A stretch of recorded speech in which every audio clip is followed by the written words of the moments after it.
That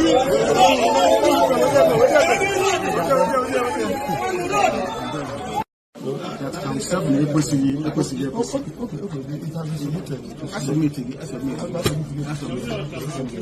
So when you're in her office, okay. So this is the thing. They give a directive that Count 7 doesn't exist anymore. So that they should amend it, change it, it doesn't exist. I still play to that 740 law. Yes, it was an error. It's an error, big error. So I want them to correct that. That was one of the motions we asked. That appeal. That's right. This is for this is your production. Thank you very much.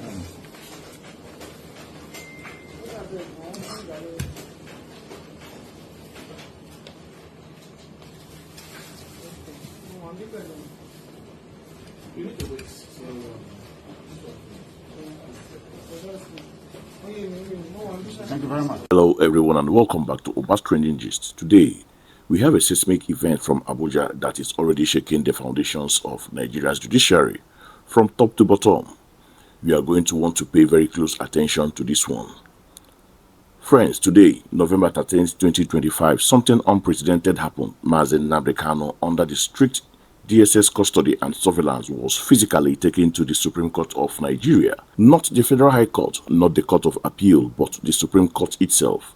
His mission was singular and bold: to personally submit a letter to the Chief Justice of Nigeria, Justice Kudirat Kekere-Ekun, demanding the immediate discontinuation of his terrorism trial. Now, this isn't just any ordinary legal maneuvering.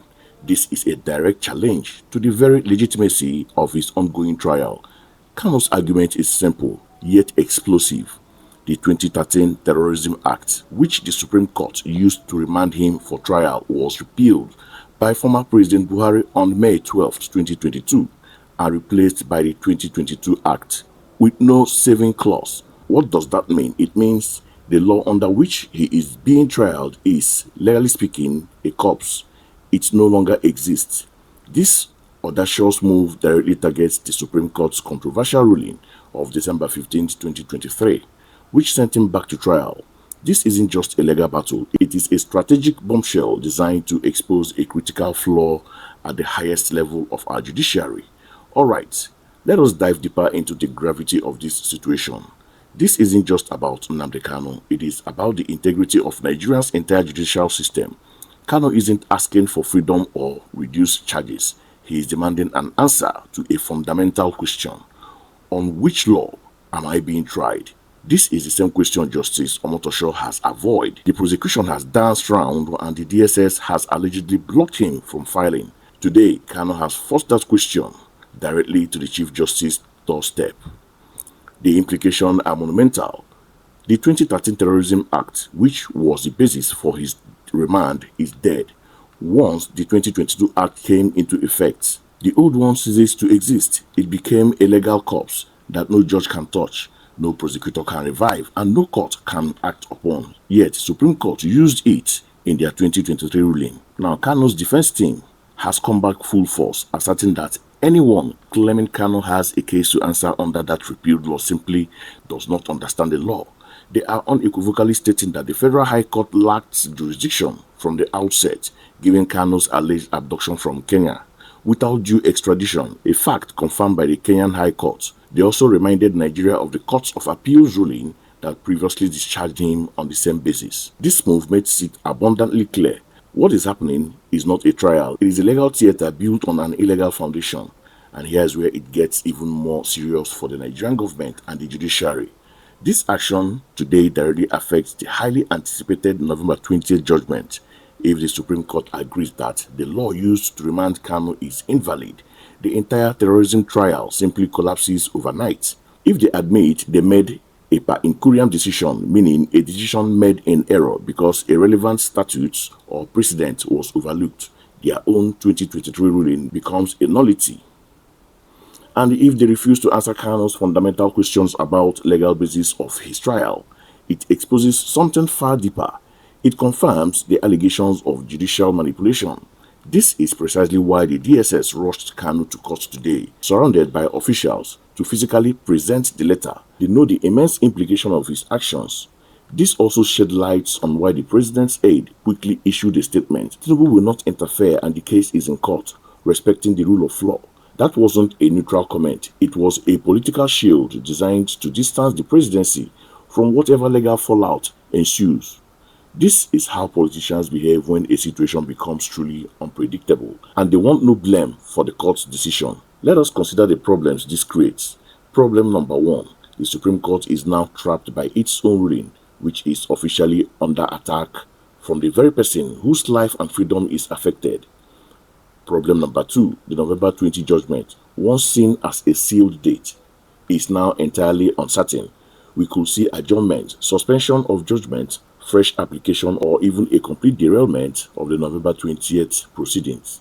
Problem number 3. The DSS is publicly exposed. For months, they have denied restricting Kanu's access to lawyers or preventing him from filing documents. But today, the world saw officials escorting him to personally deliver a document, confirming a long-standing complaint from his lawyers. The public has now witnessed it with their own eyes, and the defense isn't just fighting the trial anymore. They are fighting the foundations of the trial itself.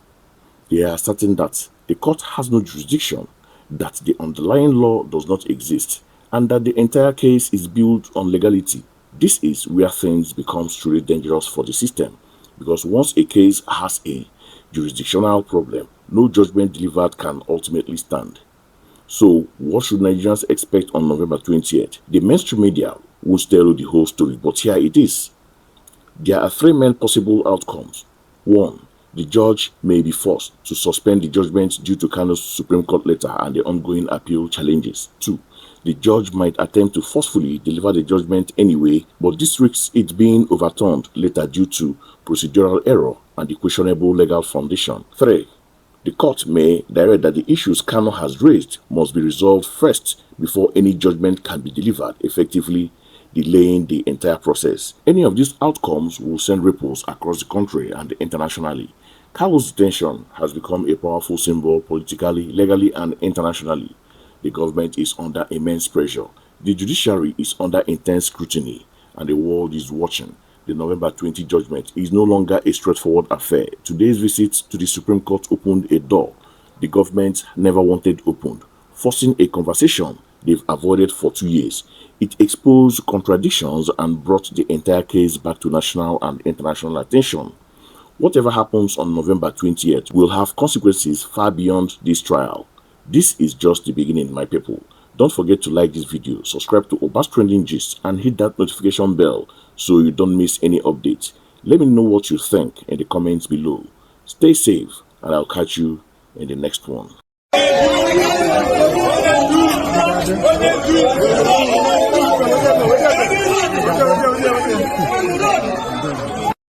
That can serve the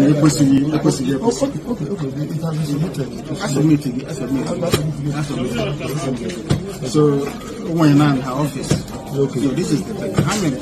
They give a directive that 7 doesn't exist in law, so that the should amend it, change it, doesn't exist. I still play to that 740 law. You don't get out, big error. So I want them to correct that. That was one of the motions we asked. That's right.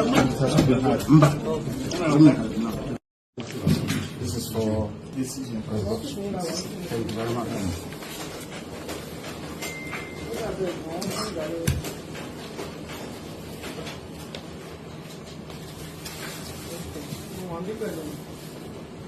You need to wait.